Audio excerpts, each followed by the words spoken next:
요한복음을 보면 니고데모가 등장하는데요.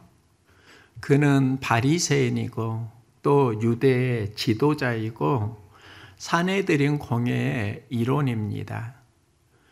산헤드린 공회의 이론이라고 하면 그는 종교와 정치에 영향력을 행할 수 있는 사람이었습니다. 그가 밤에 예수를 찾아오는데요. 밤이 의미하는 것은 무엇일까? 진리를 찾고자 하지만 찾지 못하고 살아가는 내면의 어두움, 갈망이라고 할 수 있습니다. 그는 진리를 알기 원했습니다. 그리고 그는 무언가를 알고 있었습니다. 하지만 완전히 깨닫지는 못한 상태입니다. 예수께 와서 당신은 하나님께로부터 오신 선생인 줄 아나이다. 예수님의 가르침에는 세상과 다른 어떤 권위와 능력이 있었다는 겁니다. 예수의 가르침을 듣고 어떤 충격을 받은 겁니다. 하나님이 함께 하시지 아니하시면 당신이 행하시는 이 표적을 아무도 할 수 없음이니이다. 예수의 가르침에서 니고데모는 하나님의 표적을 보았습니다. 이 표적이 무엇인가? 미라클, 기적으로 이해하는 경우가 많이 있는데 오늘을 보면 안내판, 표지, 어떤 사인에 가까운 단어입니다. 사인은 방향을 알려주는 표지판입니다. 그러면 이런 말이 됩니다. 니고데모는 진리를 갈망하면서 살았습니다.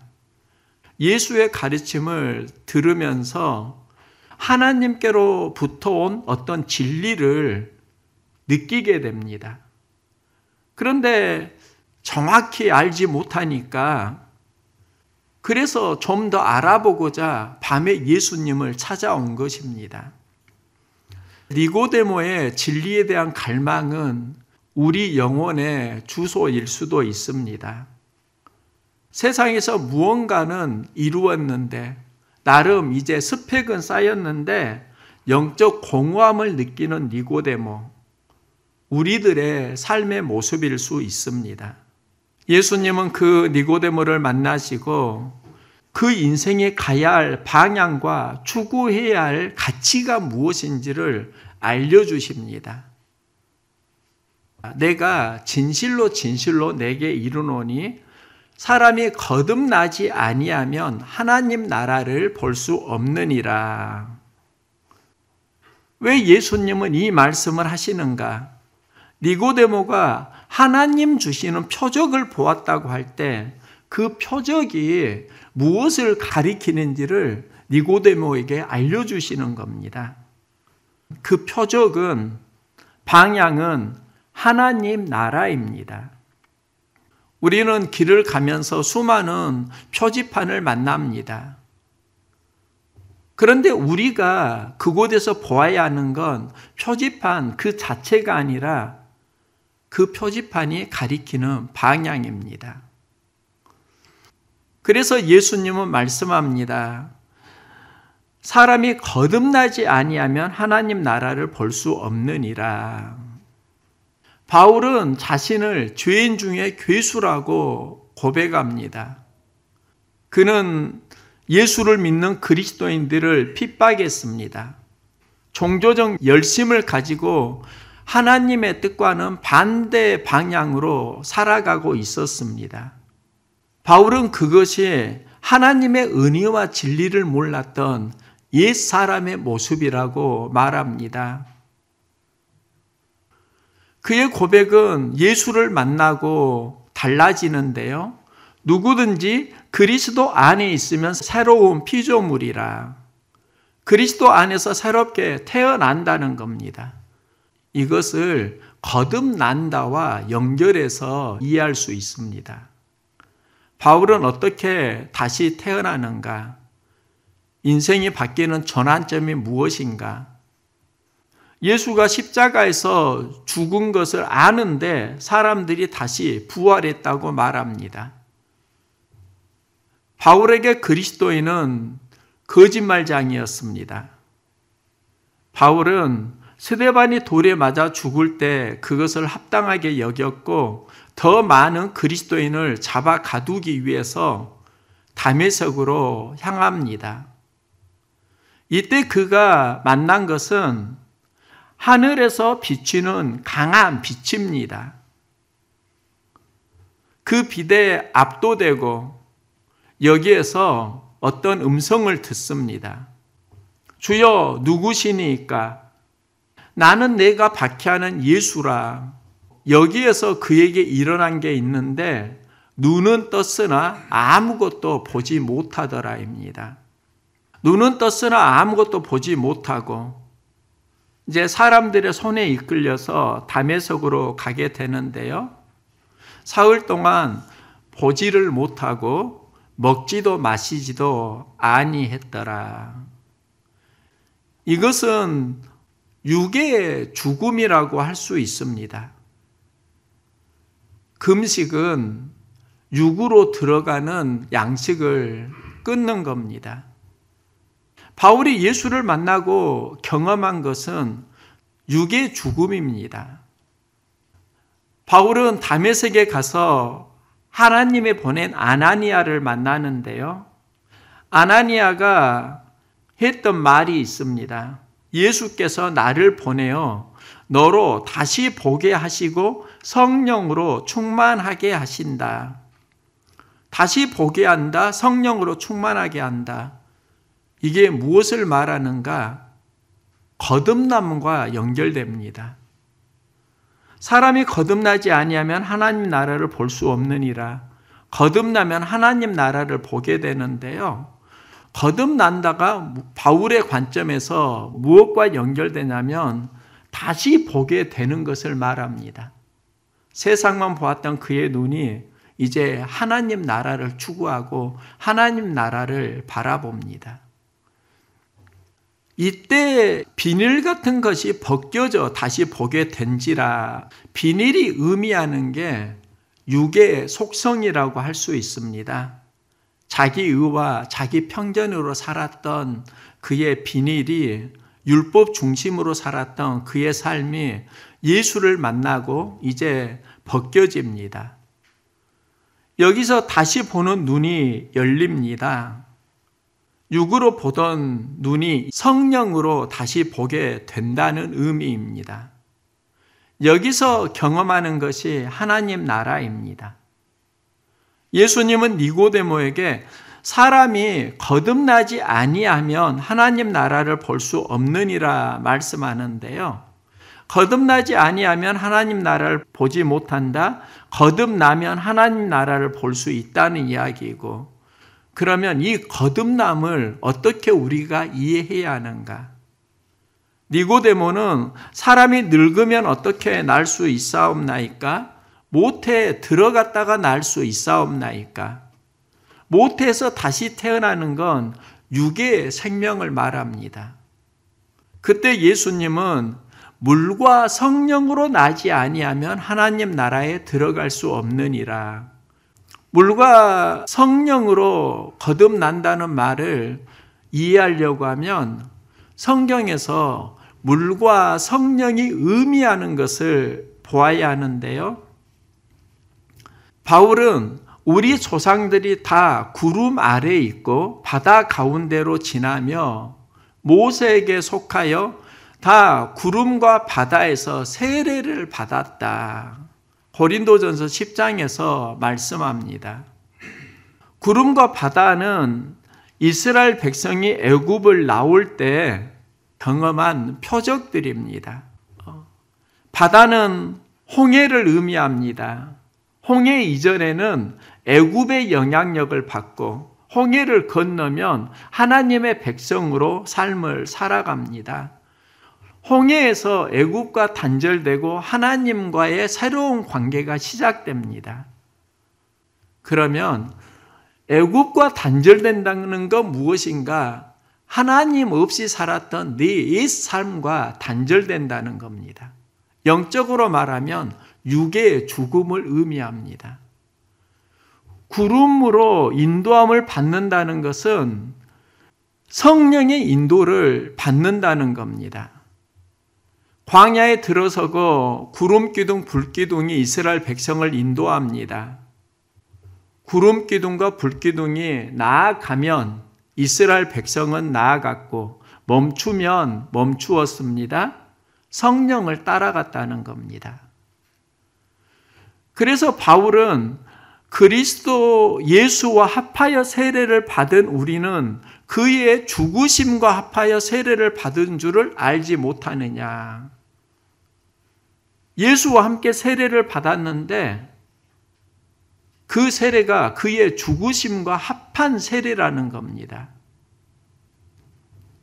그러면서 우리로 또한 새 생명 가운데 행하게 하려 함이라고 말씀합니다. 죽으심과 합하여 세례를 받았다는 것은 홍해에서 물 세례를 의미합니다. 애굽의 삶과 단절된다는 겁니다. 애굽의 지배로 살아온 이 삶을 홍해에서 단절시키고 물로 거듭난다는 것은 내 육의 속성이 이제 죽었다는 걸 의미합니다. 바울은 고린도전서 15장에서 부활을 이야기하는데요. 이 부활을 보면 생명의 탄생 이전에 경험하는 게 있습니다. 형제들아, 내가 그리스도 예수 우리 주 안에서 가진 바 너희에 대한 나의 자랑을 두고 단언하노니 나는 날마다 죽노라. 우리는 부활장을 생명으로만 이해하는데 그 생명의 과정에서 바울은 날마다 죽노라를 말합니다. 날마다 죽노라가 육의 속성을 비운다는 겁니다. 바울은 육의 생명과 영의 생명을 구분합니다. 육의 몸으로 심고 신령한 몸으로 다시 살아나나니 육의 몸이 있은즉 또 영의 몸도 있느니라. 육의 몸은 심고 신령한 몸으로 다시 살아난다는 건 우리가 살면서 육의 속성은 죽어가야 되고 성령 안에서 신령한 하나님의 영의 생명이 살아나야 한다는 겁니다. 바울은 이 부활의 관계를 이렇게 설명합니다. 내가 그리스도와 함께 십자가에 못 박혔나니 그런즉 이제는 내가 사는 것이 아니요 내 안에 그리스도께서 사시는 것이라. 하나님의 아들을 믿는 믿음 안에서 사는 것이라. 내가 사는 게 아니다는 건 무엇을 말하냐면 나의 옛사람이 살지 않는다는 겁니다. 내 안에 그리스도가 산다는 것은 하나님 나라입니다. 바울이 말하는 거듭남이 그리스도와 함께 살면서 이루어지는 하나님 나라입니다. 이것을 믿음 안에서 사는 것이라 말씀합니다. 그러면 믿음 안에서 사는 생명이 어떻게 연결되는가? 내가 죽는 것, 이게 물세례이고 다시 믿음으로 사는 것, 이게 성령의 새로운 삶입니다. 성령으로 거듭난다는 건 내 생명이 성령의 인도를 받는다는 겁니다.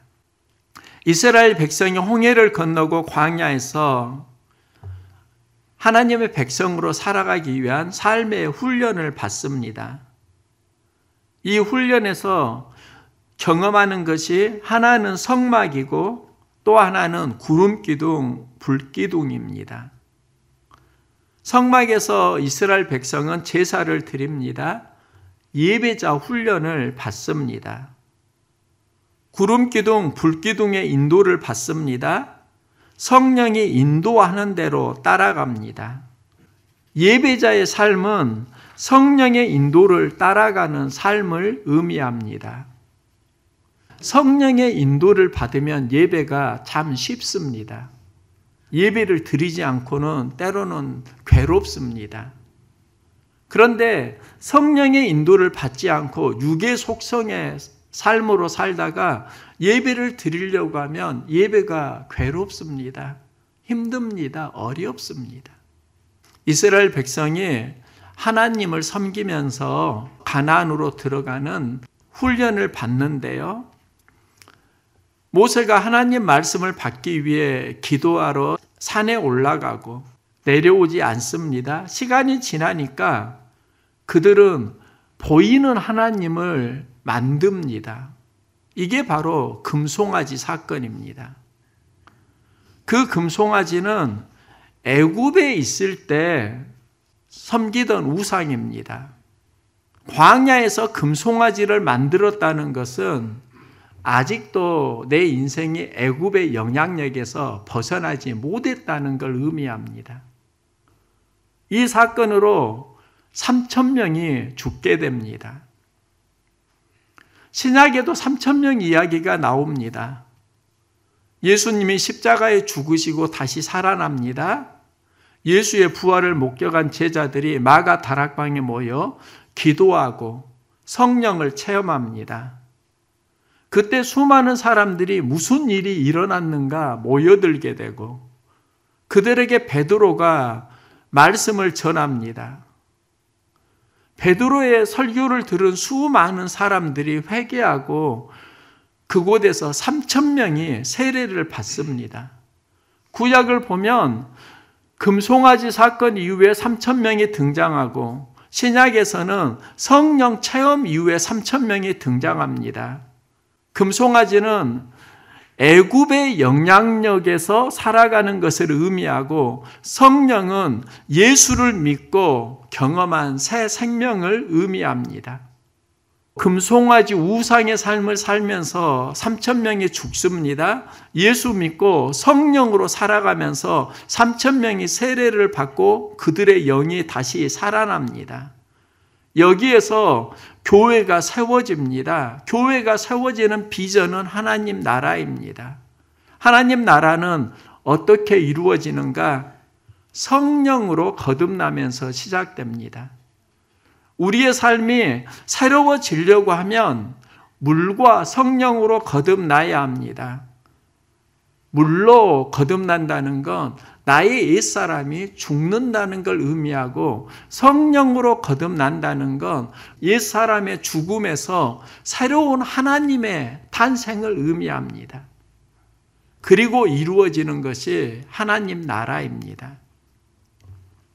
그리스도인은 하나님 나라를 경험하면서 살아가는 사람들입니다. 이때 중요한 게 성령님입니다. 달걀은 두 가지 길이 있습니다. 하나는 껍질을 깨고 나오면 병아리가 됩니다. 또 다른 하나는 밖에서 충격으로 껍질이 깨지면 그 달걀은 보통 후라이가 됩니다. 병아리가 되는 달걀이 있고 후라이가 되는 달걀이 있는데 안에서 깨지느냐 밖에서 깨지느냐의 차이입니다. 안에서 깨진다라는 건 안에서 깨달음을 의미합니다. 밖에서 깨진다는 건 환경에 지배되는 걸 의미합니다. 생명이 되려고 하면 달걀은 안에서 깨고 나와야 합니다. 안에서 깨고 나오는 것, 그것을 깨달음이라고 합니다. 우리 영은 계속 내면에 깨달음을 경험해야 합니다. 그 깨달음이 어떻게 풍성해지는가? 성령을 통해서 영감으로 풍성해집니다.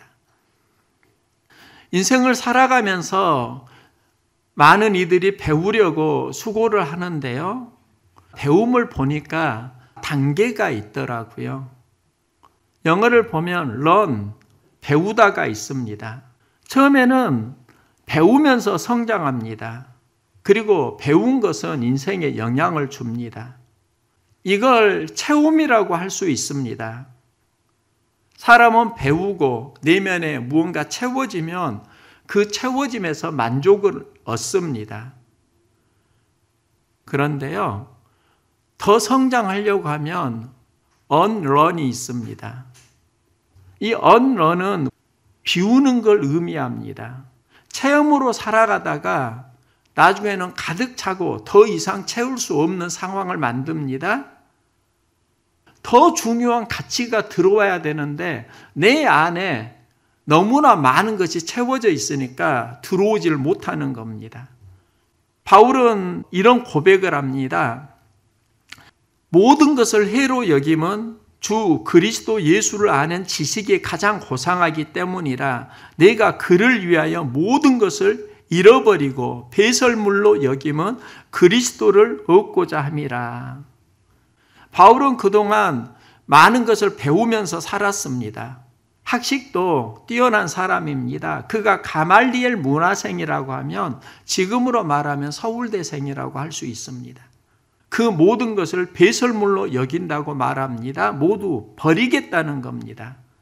이게 unlearn, 비움을 의미합니다. 그런데 그 비움의 목적이 있습니다. 그리스도를 얻고자 함이라. 거듭남으로 가는 여정의 과정에 있는데요. 배움의 런이 있고 비움의 unlearn이 있고 채움의 relearn이 있습니다. 삶은 비움을 통해서 깊어집니다. 우리는 보통 채움에서 만족을 얻는데 비움에서 더 큰 기쁨이 있다는 걸 알아가야 합니다.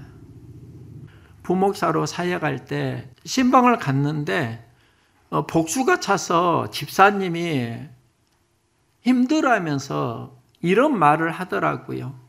목사님, 안 먹고는 살겠는데 먹은 게 안 나오니까 너무 힘들어요.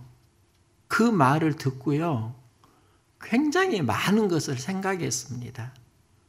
저도 그동안 먹는 거에 대한 기쁨은 생각을 했는데 실은 그 먹는 것이 나오지 않을 때 사람에게 어떤 일이 일어나는가에 대해서는 한 번도 생각을 해본 적이 없거든요.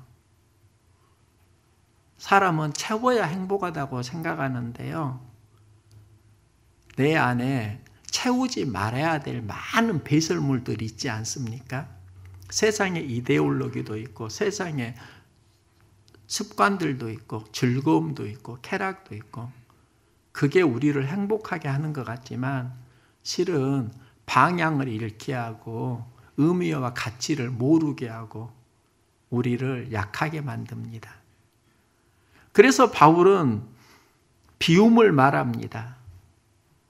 그리고 그리스도를 얻고자 함이라 리런 다시 채움을 말합니다.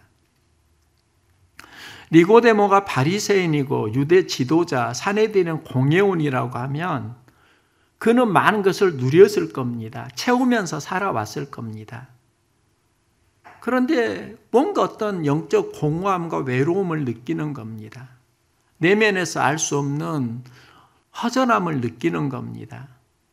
그러다가 예수님의 가르침을 듣고 영적 갈망이 생깁니다. 더 많은 것을 알기 위해 밤에 예수를 만나러 왔습니다. 니고데모의 상황은 우리들의 모습일 수도 있습니다. 이때 예수님은 그에게 말합니다. 물과 성령으로 거듭나야지 하나님 나라를 볼 수 있다. 물은 자기 죽음을 의미합니다. unlearn. 내 안에 많은 게 있는데 비우면 좋은 속성들 많이 있잖아요. 나의 옛사람의 속성을 해체하는 겁니다. 성령으로 거듭남은 리런을 의미합니다. 비움의 공간에 성령이 채워지면은 우리의 삶은 이전과 다른 새 생명을 얻습니다. 그래서 바울이 하는 말이 이렇게 해석이 되더라고요. 나 그리스도와 함께 십자가에 못 박혔어. 이게 물세례, 나 옛삶 해체시키길 원해. 이제는 내가 사는 게 아니라 내 안에 그리스도께서 사시는 거야. 이것을 하나님의 아들을 믿는 믿음 안에서 사는 것이라 이게 리런입니다. 내 안에 그리스도로 산다는 것은 새 생명으로 살아가는 겁니다. 그 새 생명이 있기 전에 나의 옛사람의 죽음이 먼저 있습니다. 육의 속성을 비우고 다시 그리스도를 채워가는 겁니다. 우리는 채우는 것 이전에 먼저 비우는 걸 해야 합니다. 여러분 안에 있는 많은 상처들 비울 수 있기를 소망합니다. 그 공간에 은혜가 채워지기를 소망합니다. 미움이 있다고 하면 그 미움의 감정을 비우고 사랑이 채워지기를 소망합니다. 갈등의 공간에 꿈과 비전이 다시 채워지기를 소망합니다. 내 힘을 빼고요. 주님 주시는 마음을 자꾸 심어가게 될 때 그때 우리가 경험하는 게 무엇인가? 세상에서 경험할 수 없는 하나님 나라입니다. 인생은 채움에서 풍성해지는 게 아니라 비움과 채움이 함께 가면서 온전해집니다. 그리스도인은 육의 속성을 비우는 사람이고 세상 사람들은 영의 속성을 비우면서 살아가는 사람들입니다. 그래서 인생은 공허해지고 불행해질 수 있습니다. 비움과 체험을 잘 할 때 우리의 삶은 하나님 나라를 경험합니다. 나는 죽고 성령으로 거듭나는 생명, 여기에서 우리가 하나님 나라의 삶을 살아갈 수 있기를 소망합니다.